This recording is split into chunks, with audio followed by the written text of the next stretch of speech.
Olá, sejam muito bem-vindos a mais um programa Ela Investe, que é em parceria com a Tabasco Conteúdo.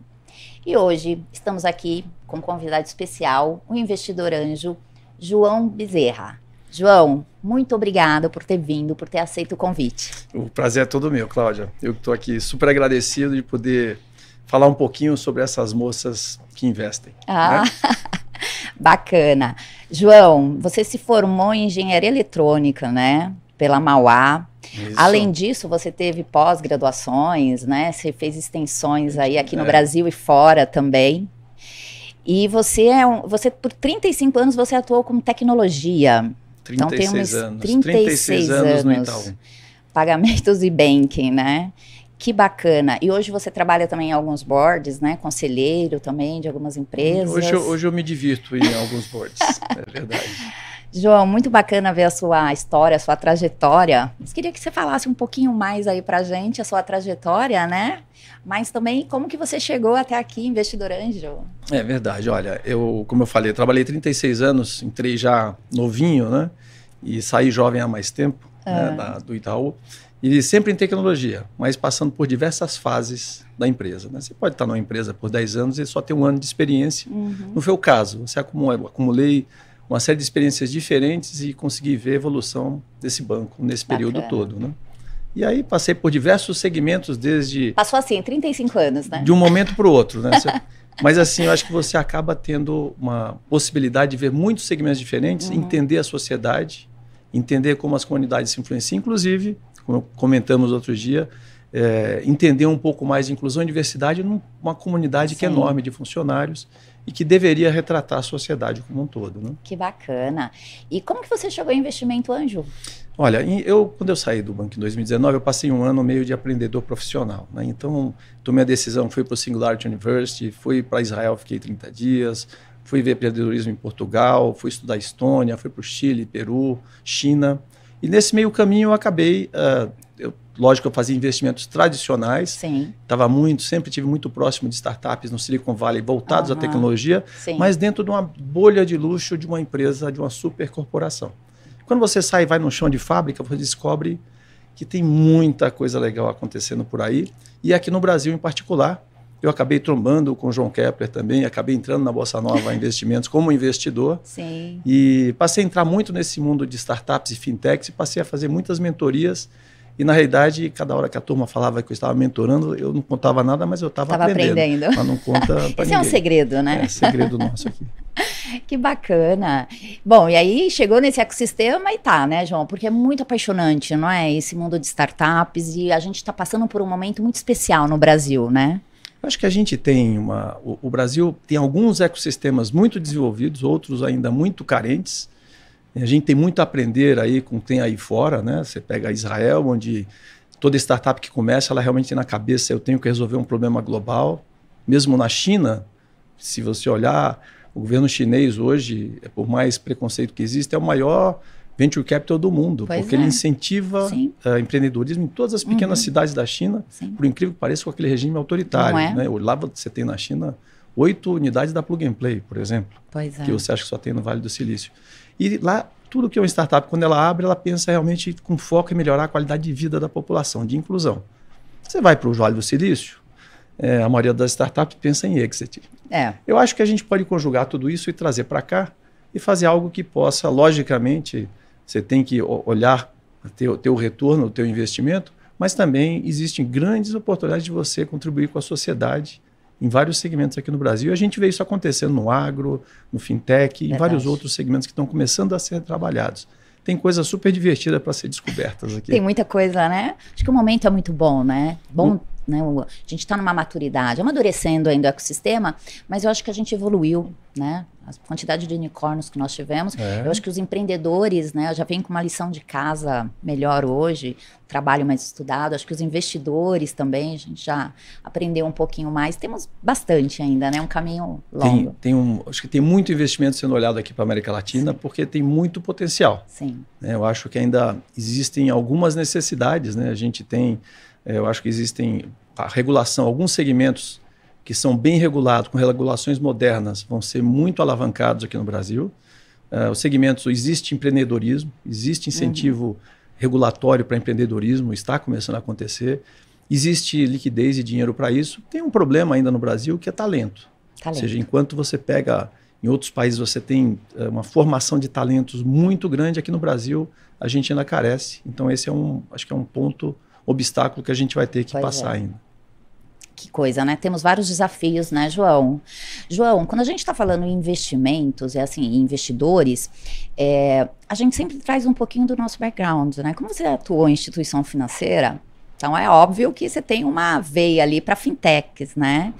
Tanto para investir quanto para mentorar.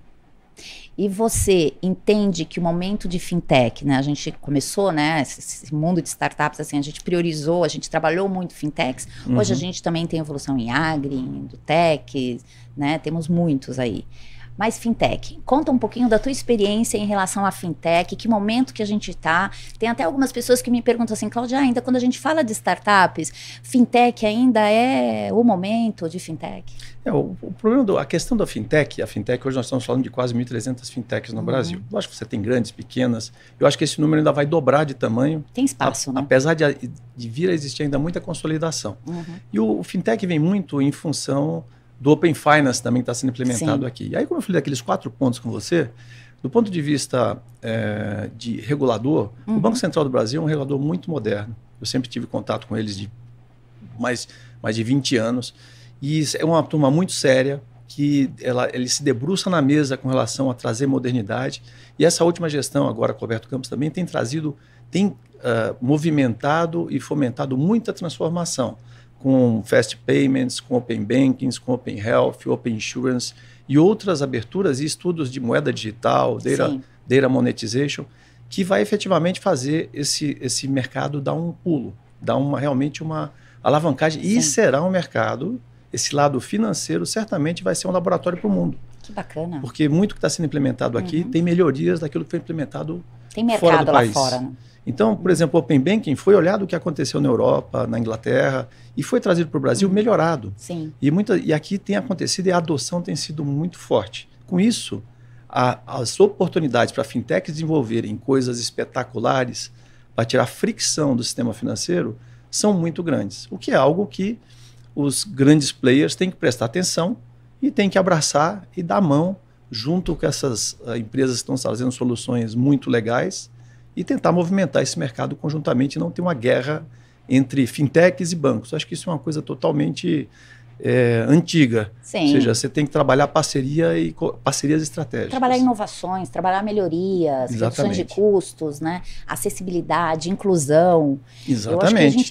Acho que a gente tem tantas oportunidades, né? A gente tem tantas realidades que a gente precisa trabalhar e as startups contribuem com isso, né? Sem dúvida nenhuma. Que bacana. Ô, João, e a sua tese de investimento? Você tem uma tese específica ou não? Olha, eu nunca tive uma tese. Às vezes as coisas foram simplesmente acontecendo. Mas eu gosto muito. Primeiro, logicamente, o segmento fintech, onde porque eu você conheço domina, mais. Né? Sempre fui do mercado de tecnologia, de pagamentos e banking. Mas, na realidade, quando a gente fala de fintech, qualquer empresa hoje em dia pode ser uma fintech. Então, muitas empresas que, por exemplo, trabalham com ERP, muitas vezes pode ser um onboard de clientes para a fintech. Pode. Ou seja, um sistema uma empresa que trabalha com ERP pode ser a primeira a ver uma nota fiscal sendo emitida. Então, ela pode trabalhar, dar um recebível para aquela nota fiscal. Existem, por exemplo, né, a gente falou de empreendedorismo feminino, nós acabamos de investir num grupo de investimentos em fintech que nós fazemos, numa fintech, decidiu o investimento para uma fintech, um agrofintech, que a CEO, inclusive, a founder, é uma mulher. Liderada por uma mulher. Ela trouxe exatamente uma solução para tirar fricção do financiamento agrícola. Mas esse investimento é dentro do pool ou fora o investimento? Esse é um investimento dentro do pool. Dentro do pool. Dentro de um pool, de um grupo de investidores que faz esse investimento em fintech. Ah, que bacana, né? É muito bom quando vê isso, né? Ter essa valorização, ver mulheres também, né? Vindo para esse mercado e trabalhando, conduzindo isso, né? Fazendo sucesso. Eu acho, quando a gente fala de inclusão e diversidade, que é o tema que eu gosto também, e voltando para o lado da mulher, primeiro que a mulher é mais de 50% da população, um pouquinho mais, né? Mas vamos dizer que a mulher é metade da população. Então, você deveria ter essa metade sendo representada, não no ponto de vista de que é o direito das mulheres serem representadas, porque elas vão fazer a diferença e ter um extrato correto da sociedade. Então, quando você começa... Eu gosto muito da Verna Myers, que é a head de diversidade do Netflix, que a pergunta que ela faz é assim, quem é que está faltando aqui? Então, essa é a pergunta principal, quando você olha nesse universo de startups, e você vê que estão faltando ainda startups lideradas por mulheres, né? Então, todo esse tipo de conversa aqui, trazendo ela investe, faz toda a diferença para você mostrar que existe espaço e que existem bons exemplos e que dá para ser bem sucedida nesse segmento. Ainda nós temos 10%, né, de startups lideradas por mulheres e menos de 15% de investidoras nas redes, né? Então, quer dizer, eu acho que a gente tem muito que fazer, né? E até foi uma ousadia minha numa das outras redes que eu faço parte, que eu falei assim, esse tipo de reunião, de encontro de investidores, eu acredito que 50% poderia ser mulheres. Por que não, né? É verdade. E eu gosto muito, João, da sua fala, vindo de um homem e você falando, empoderando assim as mulheres, eu acho que você inspira tanto as mulheres quanto outros homens também a ter esse olhar.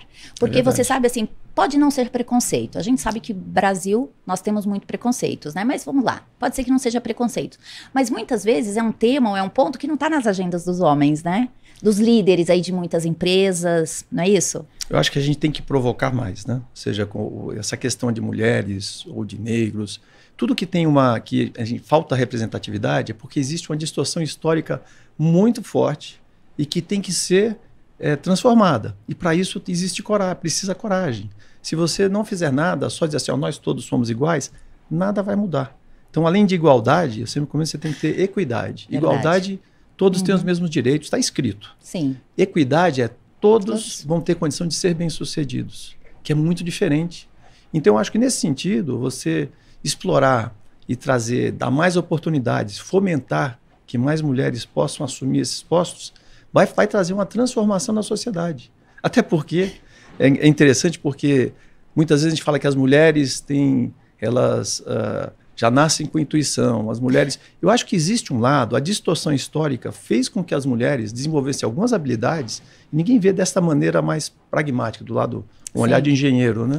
A mulher tem algumas coisas desenvolvidas porque, historicamente, ela foi obrigada a multiprocessar mais que o homem, ela foi obrigada a usar mais a intuição e o sentimento do que o homem, e não é porque simplesmente vem com ela, é porque, historicamente, ela foi acumulando isso. Então, tem algumas coisas que uma mulher tem hoje, em função de todo esse histórico que veio de vó para mãe para filha, e que hoje está sendo colocado no mercado de trabalho. Isso certamente... Está sendo valorizado, né? A gente sabe o quanto que é importante mulheres, né? Eu acho que vai ser um diferencial que os homens não têm. E não porque o homem é diferente da mulher, simplesmente porque ela desenvolveu mais no decorrer do tempo. Então essa distorção histórica que afastou, não deu um espaço para a mulher, pode ser um grande diferencial para ela. E tem estudos que dizem que daqui a 20 anos, daqui a 2035, a maior parte da riqueza do mundo estará na mão de mulheres. Eu acredito. E assim, a mulher, ela tem uma importância para a economia, né? Pensa. Então, quer dizer, você está falando, mais da metade da população são mulheres. A importância da mulher para a economia, as decisões, né? Então, enfim, eu acho que o que você está falando... Acredito muito nisso, João. E quando a gente está falando de redes, e você faz parte, lá também faço parte do Bossa Nova, eu acho que antes da gente começar o programa, a gente estava conversando um pouquinho sobre os pools, né? E você estava falando do Agri. E o Agri eu gosto bastante, né? Do Agritech. Principalmente a gente fala assim do Brasil, né? Não, a gente... Agritech no Brasil, pela nossa dimensão, né? Nossas características. Queria que você falasse um pouquinho da tua experiência lá no pool, falasse um pouquinho de Agritech também, e você até fez um comentário lá do comitê, né, do conselho. Fala um pouquinho pra gente. Eu acho que o segmento agro, por exemplo, hoje já existem algumas mulheres nesse segmento, mas é um segmento que acaba sendo muito mais masculino. É um segmento que acaba sendo muito mais tradicional, e eu acho que isso está mudando agora. A gente vê mulheres nesse segmento que estão fazendo transformações enormes no segmento de agro.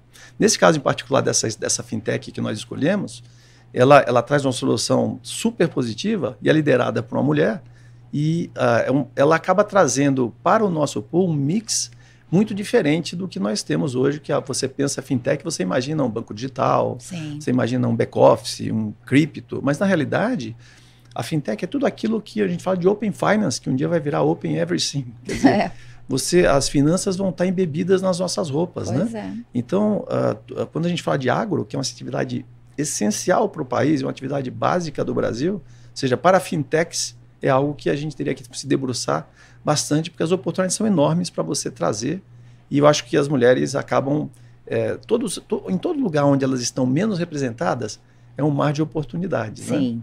Então, eu acho que o agro é um segmento que eu recomendaria as mulheres olhar com carinho, porque vai ter muito espaço. Em algum momento, até do ponto de vista regulatório, o mundo vai pedir para ter mais mulheres em todos esses espaços, para que elas possam espelhar melhor a sociedade como um todo, né? As necessidades da sociedade.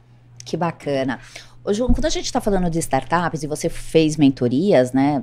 A gente tem sempre essa troca com o empreendedor, e você teve essa experiência fora, né? Eu achei fantástico uma apresentação sua da tua experiência lá em Israel, né? Comentei isso com você, em 2020 eu estava com passagem para ir, né, com o grupo, e não fomos por conta da pandemia, e eu fiquei fascinada com o teu olhar em Israel. Você tem também de outros ecossistemas, né? E quando a gente está falando do empreendedor brasileiro, do nosso empreendedor que a gente faz mentorias aqui, e comparando com a tua experiência lá de fora, o que você traz para a gente falar para os nossos empreendedores? Olha, quando a gente olha Israel é um lugar apaixonante, assim, do ponto de vista de você olhar o empreendedorismo, né? Então, a primeira coisa que eu acho espetacular de Israel é uma fala que eu aprendi lá que diz o seguinte: qual é o grande problema de dificuldade de abrir uma startup se eu sou cofundador do meu próprio país? Então, é um negócio muito forte da questão de propósito. Então, quando você fala de startups em Israel, não é que simplesmente lá o empreendedorismo é espetacular, acontece, não, porque tem todo um contexto histórico também. De geopolítica, de educação. A primeira universidade de Israel, ela foi concebida em 1890. Israel apareceu só em 1949 como Estado. Então, você tem um histórico de preocupação com a educação, preocupação geopolítica, e a própria religião é um ponto importante. Independente de qualquer coisa, se você pegar no Brasil, a gente acaba sendo muito mais assistencialista. Tá. E mesmo quando a gente reza aqui no Brasil, a gente reza assim: Deus, me ajuda aqui, me dá de mão beijada o que eu preciso. Eu estou generalizando. Em Israel, a reza é assim: Deus, me ajuda, me dá forças para eu poder atingir o inatingível. Isso é desse jeito mesmo. Tudo isso cria uma atitude muito diferente. É cultural. É cultural. A falha lá dentro, se você não fez a primeira vez e não deu certo, tenta de novo. Fail your way to success. Então, ela traz a falha não é vista como fracasso, não é um clichê, como a gente está falando hoje. Lição aprendida, mas né? Efetivamente é algo visto como uma coisa positiva. Positiva até. Então, Israel tem todo um contexto que a gente tem que aprender. Você ficou fascinado também. E adaptado para o Brasil. Né? Saí de lá apaixonado com o que eu vi. E, logicamente, você não consegue traduzir exatamente aquilo para a realidade do Brasil, mas você pode aprender parte daquilo e ver o que você pode aproveitar no nosso ecossistema também. Além de Israel, outros que você conheceu, que você faz um paralelo aqui e passa uma dica para os nossos empreendedores? Ou se não, você fala assim, chama a atenção dos empreendedores em relação a isso. Olha, eu acho que você pode, por exemplo, ir na China e você vê que as startups, elas sempre estão preocupadas em melhorar a qualidade de vida da população, de alguma maneira. E isso tem que ser genuíno. Isso vem de Israel também, resolver um problema global. Né? No Vale do Silício também o Vale do Silício acaba provocando um pouco mais para coisas que a gente não pensou. Então, por inovações, né, ali. Inovações, às vezes, que não estão na nossa cara, a gente não percebe. Um dos pontos que a gente aprende no Vale do Silício, no Singularity, por exemplo, é assim, a fabricação de carne hoje, ela usa uma tecnologia pré-histórica. Qual que é? A gente bate na cabeça do boi. Então, por que eu tenho que matar um animal para poder ter uma proteína que poderia ser fabricada de alguma maneira? Eu não tenho a solução, mas a tecnologia é pré-histórica. A gente não olha isso dessa maneira. Então, ter esse olhar de melhorar a qualidade de vida, resolver genuinamente um problema e transformar, porque às vezes a gente acha que está fazendo transformação digital e a gente simplesmente está digitalizando processos seculares. Está fazendo um copy-paste muitas vezes. Então, eu acho que a gente tira um pouquinho de cada um desses lugares. Que legal. E trazer para cá e adaptar para a nossa realidade. Não tem assim uma bala de prata, nem uma única coisa.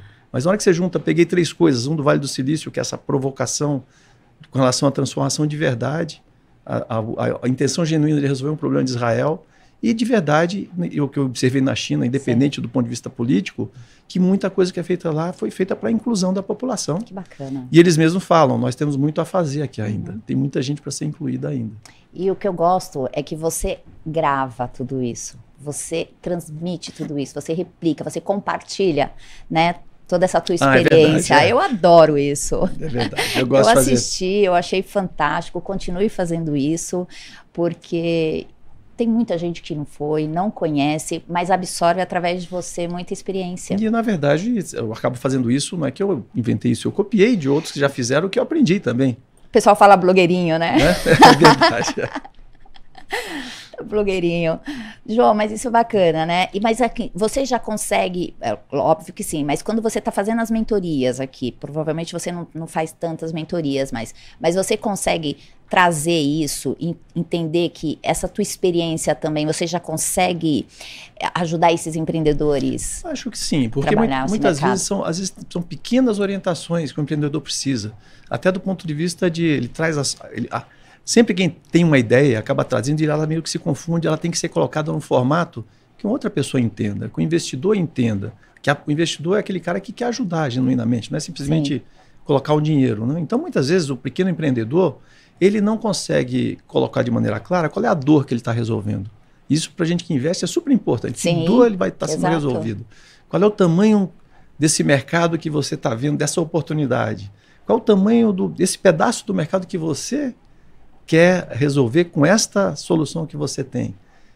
Se a sua solução é robusta, como é que você vai implementar? Você vai ter capacidade de execução dessa tua solução? E aí, por fim, você tem que entender o que você precisa de dinheiro para sair do ponto A e chegar no ponto B. E que significa que do ponto A para o ponto B, a tua empresa tem que valorizar para o investidor querer colocar, tá junto com você. João, e como deve ser, hein, para conseguir te convencer a investir em uma startup? Porque você é do mercado financeiro, você tem um domínio de várias ações aí. Como é que faz para te convencer? Eu acho que é como eu te falei, primeiro assim, tem uma dor que seja de verdade, né? Logicamente você tem que ver o mercado, depois você tem que ter realmente, você tem que ter uma visão, que eu gosto muito da estratégia de zoom in, zoom out, né? Você tem que ter o zoom out, que você sabe, tem uma visão, tem uma dor e você sabe onde quer chegar lá na frente. Então você mira para aquele caminho. E depois você tem que ser muito bom em fazer o teu zoom in, que é a disciplina de execução passo a passo. Ou seja, nesse próximo período de 1 ano, 6 meses, eu vou fazer isso para chegar naquela direção. O alvo é móvel, né? Então a direção tem que estar muito bem estruturado, ela né, João? muda. Então, a cada 6 meses você muda a direção, mas se você tiver uma visão de futuro muito assim, não precisa ser precisa, mas é uma visão que te convença, que você vai fazer uma mudança, que tem algo que vai ser retirado de lá, e você demonstra que tem capacidade de execução, todo o resto a gente ajusta. Que vem aquelas coisas naturais do valuation, qual é o use of proceeds, então o plano de execução, porque nesse momento, aí entra o investidor anjo, o smart money. Sim. Vamos ajudar.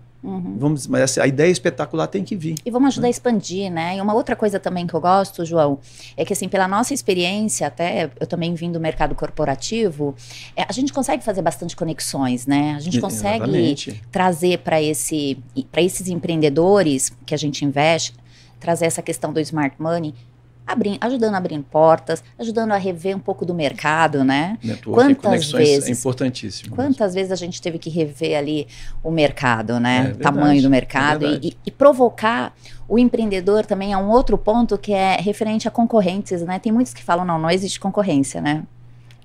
Então tem que ver tudo isso, né? É verdade. Eu acho que o empreendedor, às vezes, ele vem muito idealista, né? Ele pensa que é simplesmente um PowerPoint e as coisas saem voando. Dá trabalho. Dá trabalho. Então, a vida de empreendedor não é fácil. Ele tem que realmente entender, apostar. O investidor anjo não é uma coisa... Você escolher um investidor anjo não é fácil também, porque isso pode ser um problema. Então, o investidor anjo tem que ser alguém muito atrelado ao teu sonho, ao sonho do empreendedor, que esteja junto, entenda as dores, para não, depois de um tempo, se for só um investidor anjo que põe dinheiro, daqui a pouco ele está interferindo na empresa porque ele não está acreditando que ela está rodando. O empreendedor não vai gostar que o investidor está lá dentro e cria-se um conflito. Então, o investidor anjo tem que ser alguém que está com você, que vai ajudar, que vai te ajudar. Sim. E aí vem os outros movimentos, quando você entra em pequenos VCs, early stage, que aí é o smart money, né? Que o cara não quer ser sócio. O investidor, geralmente, ele acaba sendo seu sócio ali na partida. E o Smart Money de um VC, ele vem como alguém que quer realmente apoiar a fazer networking, te ajudar com um pedaço do valor que vai te ajudar a crescer, né? E está apostando na tua competência, no teu capability para executar aquele plano de ação que você trouxe. Bacana. E hoje você faz investimento através do Bossa Nova ou você participa de outras redes também? Eu tenho uma meia dúzia aí de investimentos diretos, né, em algumas empresas diferentes, de segmentos diferentes, que foram aparecendo, de versões acaba vindo, né? Que foram aparecendo. E cerca de 15, aliás, são mais de 15, né? Porque eu já investi em vários pools da Bossa Nova. Vamos dizer que o pool Fintech hoje, a gente tem 14 fintechs foram aprovadas para investimento, né? A 15ª está chegando aí. E essas, o mais interessante de você fazer isso é que dessas 15, a gente deve ter tido que conhecer umas 100. Isso é verdade. Tem o funil, né? Esse aprendizado é algo que é tão importante, porque acaba me ajudando para qualquer outro tipo de atuação que eu tenha no mercado. Então, você trabalhar com fintechs, você tem um aprendizado enorme que acaba te ajudando para outros segmentos que você acabe atuando. Que legal. Isso é mesmo, João. A gente sempre fala que o investimento anjo é um investimento de risco, né? O João Kepler, ele sempre fala, né? A gente investe no jockey. Então, esse é o fato. Verdade. Por mais que a gente tenha falado de uma boa ideia, de uma boa solução, de uma boa, né? Se a gente não tem um time para fazer isso, um CEO, um líder e um time que realmente faça isso. É verdade. É isso aí. Tem que ter mesmo. E temos que ter mais mulheres nesses times aí. Você sabe que eu estava conversando com alguns grupos de investimentos e eles estavam me falando o seguinte, que na área de impacto tem muitas mulheres, tem muitas investidoras, né? Até me apresentaram algumas. E é verdade. Eu acho que isso tem um pouco a ver do que você falou, que as mulheres, elas pensam, né, diferente, elas têm algo ali. E é justamente isso. Então eu falei assim, poxa, eu vou atrás desses pools, desses fundos de impacto social, porque lá tem muitas investidoras. Você viu que interessante? As mulheres, eu acho que elas assim, se sentem parte daquilo, elas querem contribuir. E isso é alinhado com o que você falou agora há pouco, né, João? Eu acho que tem exemplos no mundo inteiro. Tem um filme, um livro que chama Girls on the Road, que conta um pouco da história de uma visita de duas brasileiras que passaram visitando mais de 100 empreendedoras no mundo inteiro, vendo diferentes nuances, empreendedores, não só de tecnologia. E você vê que tem histórias tão inspiradoras que a gente deveria trazer mais e divulgar mais. Acho que é uma boa entrevista para você. Ótimo, eu vou fazer. Você sabe que esse programa é justamente para a gente fazer isso, para a gente divulgar. Porque às vezes a gente trabalha tanto, a gente tentou quantas vezes o café e a gente não conseguiu o nosso café. A gente conseguiu agora, vamos tomar uma aguinha aqui. Mas eu acho assim, a gente tem que falar do nosso trabalho, a gente tem que de alguma forma, divulgar isso e mostrar que é possível para as mulheres, para os investidores, para a gente trazer mais essa diversidade, incluir mais, né, João? É verdade. É isso aí. E acho que esse tipo de coisa que você faz aqui, essa provocação, a gente precisa ter cada vez mais.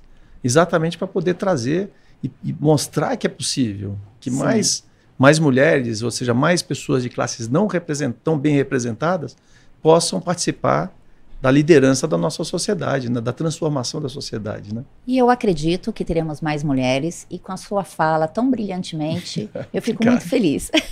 João, muito agradeço muito a sua participação, para mim foi excelente, um papo incrível, uma experiência gigantesca, deve ter seu mentor assim, fantástico, né? Obrigado, Cláudia. Então, obrigada por ter participado, sucesso para você. Prazer todo meu, fiquei super lisonjeado de estar aqui com você, e vamos repetir, né? Vamos repetir. É muito obrigada, João. Obrigado a você.